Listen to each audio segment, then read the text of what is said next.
It's only when Tawa-raised Luciano Calestini starts talking numbers that you get a real sense of the scale of this crisis. 4 years ago, he had a staff here in Lebanon of 17 and an annual budget of $2 million. Now he has more than 160 workers, and that budget, $300 million. We're in the suburb of Burj Hamoud. It's one of Beirut's poorest neighbourhoods, and now home to many of the 200,000 Syrian refugees living in the city. Luciano Calestini is taking us around an informal education centre for Syrian children and youth.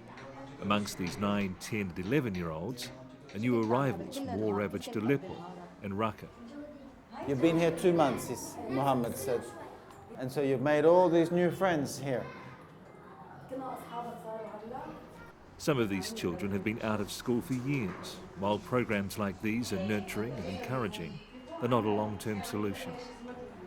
We have a paradox now where the non-formal education that we've been supporting for now 3-4 years has in a sense become a victim of its own success, but we're now very actively encouraging children and their parents to understand that non-formal was always just a step. So if you want to go to school and learn, please talk to your teachers here, and they will help you find a school nearby.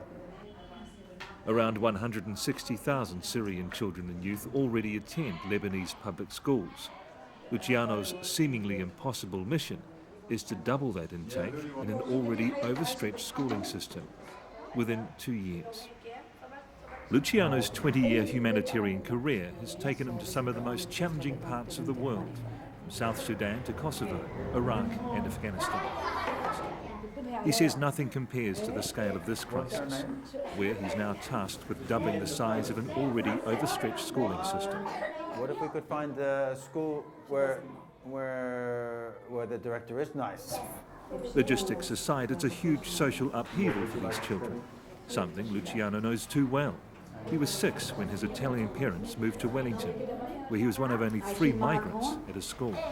We were kind of a big deal, I remember, in the school. There were sessions in the class about, our cultural background and these kinds of things.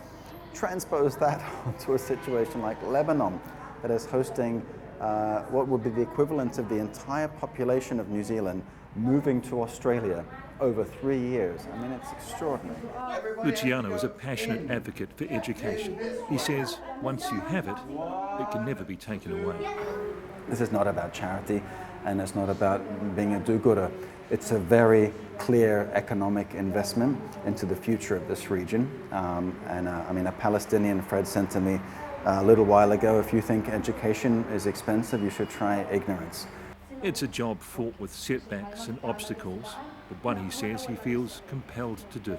You couldn't ask for more than that out of a life, to me. I mean, it's a golden opportunity. Luciano Calestini says in a typically Kiwi immodest way that every day for him is both a celebration of what's possible and what's been achieved, and a commiseration for those young people he still hasn't reached.